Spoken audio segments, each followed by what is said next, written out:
ইস কি সুন্দর বৃষ্টি হচ্ছে বাইরে। যদি এখন বর্ষাকাল মোটামুটি সারাদিন টিপটাপ বৃষ্টি হতেই থাকে, দুপুর নাই, সকাল নাই, বিকাল নাই। এই বৃষ্টি কিন্তু আমার খারাপ লাগে না, মোটামুটি ভালোই লাগে। অনেক ভিজতেও ইচ্ছে করে কিন্তু ভিজতে পারি না, তাই হাতটা ভিজিয়ে মনের সাতটা মিটিয়ে নিলাম। আর এই বৃষ্টির মধ্যে বুনা খিচুড়ি খেতে কার না ইচ্ছে করে বলেন? খুব ভালো লাগে না এই বৃষ্টির মধ্যে বুনা খিচুড়ি? একটু গরু মাংস হলে খুব ভালো হয়। আমিও চিন্তা করলাম তাই যে একটু বুনা খিচুড়ি করবো আর একটু গরু মাংস বুনা করব। কিন্তু কি করব, আমার বাসার সবাই আমার বিপক্ষে চলে গেলো। সবাই বললো যে না, বুনা খিচুড়ি খাবো না, একটু বিফ বিরিয়ানি খাবো। কারণ বৃষ্টির দিনে বিফ বিরিয়ানি খেতে নাকি তাদের অনেক মজা লাগে। কি আর করার, সবাইকে খুশি করতে আমি আমার ইচ্ছাটাকে মাটি চাপা দিয়ে চলে আসলাম বিরিয়ানি রান্না করতে। এখানে আমি মাংস ধুয়ে পরিষ্কার করে নিলাম, চালগুলি ধুয়ে ভিজিয়ে রাখলাম। মাংসটা হচ্ছে আমি টক দই দিয়ে ম্যারিনেট করে রাখবো আজকে। কারণ আমি আগে দেখছি যে মাংসটা টক দই দিয়ে ম্যারিনেট করলে মাংসটা একটু সফট বেশি হয়। সেজন্য আজকে আমি মাংসটা ম্যারিনেট করে নিচ্ছি। তো আধা ঘন্টা ম্যারিনেট করে রেখে দিব। আর চুলায় আমি চলে আসলাম। চুলায় এসে হচ্ছে আমি পেঁয়াজটা একটু ব্রাউন কালার করে ভেজে নিব। কারণ ব্রাউন কালার করে ভেজে আমি আর উঠাবো না, ওই পেঁয়াজের মধ্যেই আমি মাংসটা ঢেলে দিব। ম্যারিনেট করা যে মাংসটা দিয়ে হচ্ছে আমি একটু কষিয়ে নেব। কিন্তু আরেকটা ব্যাপার খেয়াল করলাম, আজকে শুক্রবার, যদিও কালকে আমি ভিডিওটা রেকর্ড করছি শুক্রবারে, সকাল থেকে মোটামুটি ঝুম বৃষ্টি হচ্ছিল। আর আমার চুলায় জানি না আজকে গ্যাস অনেক কম। সবাই এত শখ করলো যে তাড়াতাড়ি বিরিয়ানিটা রান্না করে খাবে বা খাওয়াবো, কিন্তু গ্যাস কমের কারণে অনেক লেট হয়ে যাচ্ছে। কিছু করার নাই, রান্না তো করতেই হবে। আর আমি এখানে আদা রসুন দিয়ে মাংসটা একটু কষিয়ে নিয়ে তারপরে হচ্ছে জিরা ধনিয়ার গুঁড়া দিলাম, একটু লাল মরিচের গুঁড়াটা বেশি দিলাম, কারণ জাল, যেহেতু আমার বাসার সবাই জাল অনেক পছন্দ করে, সেজন্য লাল মরিচের গুঁড়োটা একটু বেশিই দিলাম। আর আমি হচ্ছে আজকে প্যাকেট বিরিয়ানি মশলা দিয়ে বিরিয়ানিটা রান্না করতেছি। আমি নর্মালি অবশ্যই নিজেই বিরিয়ানি মশলা তৈরি করে তারপরে বিরিয়ানি তৈরি করি, কিন্তু আজকে আমার কাছে মশলাটা অ্যাভেলেবেল ছিল না, সবগুলো মশলা অ্যাভেলেবেল ছিল না। এর জন্য হচ্ছে আমি প্যাকেট মশলা দিয়ে করে নিলাম। আর এখানে আমি একটু গরম পানি দিয়েছি মাংসটা আর একটু সফট করার জন্য কষানোর পরে। আর আমার বাপজান দেখেন এখানে মাংস রান্না করতে, মানে বিরিয়ানি রান্না করতে চলে আসছে। আর বলতেছে যে যে কালার আসছে মাংসর, জিহ্বায় একেবারে পানি চলে আসছে, এখনই খেয়ে ফেলতে নাকি ওর ইচ্ছে করতেছে। বলেন এখন খেয়ে ফেললে হবে? বিরিয়ানি রান্নার পরে খেলে না হয় ঠিক আছে।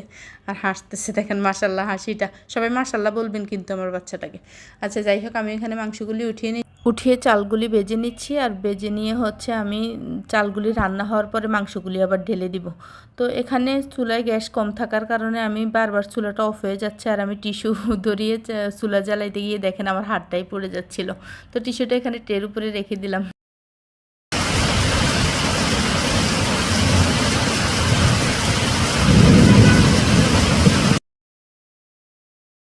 এখনও দেখেন ঝুম বৃষ্টি হচ্ছে। আমার বিরিয়ানি রান্না মোটামুটি প্রায় হয়ে আসছে। আমি এখানে একটু গরম পানিতে গুঁড়ো দুধ দিয়ে দুধ বানিয়ে নিচ্ছি, সাথে একটু চিনি আর একটু কেওড়া জল দিয়ে নিলাম। এখানে আমি লবণ দিতেই ভুলে গেছি আপনাদের সাথে কথা বলতে বলতে। যাই হোক, লবণটা দিয়ে নিলাম। আর এখানে এখন চালটা আমার মোটামুটি রেডি হয়ে আসছে, হালকা একটু পানি আছে, একটু ভিজা ভিজা, এই অবস্থা আমি মাংসটা দিয়ে দিলাম।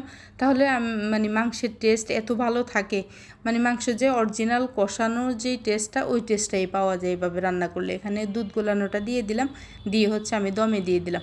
আর একটা কথা ভাই, বাঙালি মানে আমি আমার কথা বলতেছি যে যত কিছুই খাই, সব শেষে মনে হয় যে একটু ভাত না খেলে আমার শান্তিই লাগে না। সারাদিন আমি মনে হয় কিছুই খাইনি। আমার মতো এরকম কার কার মনে হয় অবশ্যই কমেন্টে জানাবেন।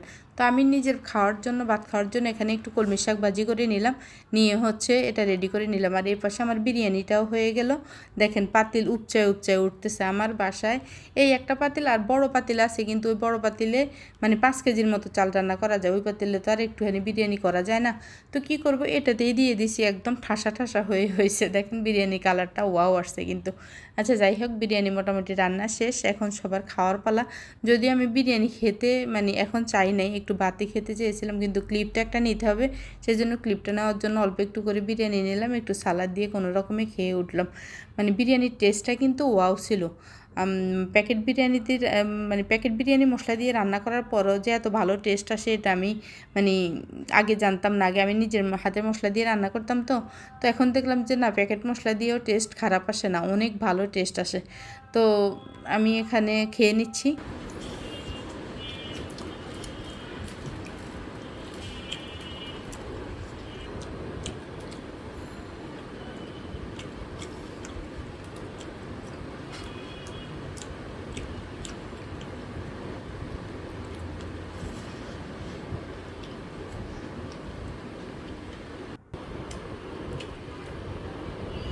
আর আমি এখানে চলে আসলাম আমার নেশা কাটানোর জন্য, কারণ ভাত না খেলে তো আমার ভাত খাওয়াটা মনে হয় আমার নেশার মতো। একটু না খেলে মনে হয় যে আমি কোনোভাবেই শান্তি পাচ্ছি না, সারাদিন আমি কিছুই খাই নাই। সেজন্য আমি চলে আসলাম এখানে ভাত খেতে আমার স্বাদের জিনিস দিয়ে। আর এই কলমি শাকটা ভাজি আমার এত প্রিয়, পৃথিবীর কোনো কিছু মনে হয় আমার কাছে এত ভালো লাগে না। এই কলমি শাক ভাজিটা আমার কাছে যত ভালো লাগে। সারাদিনে আমাকে কিচ্ছু খেতে না দেন, একটু কলমি শাক দিয়ে একটু ভাত দেন, আমি আলহামদুলিল্লাহ কয়েকশোবার যে পড়বো তার আসলে বলে বোঝাতে পারবো না। তো আমি এখানে খেয়ে নিচ্ছি। আর ভিডিও এই পর্যন্ত ভিডিও দেখার জন্য সবাইকে অনেক বেশি ধন্যবাদ। সবাই ভালো থাকবে।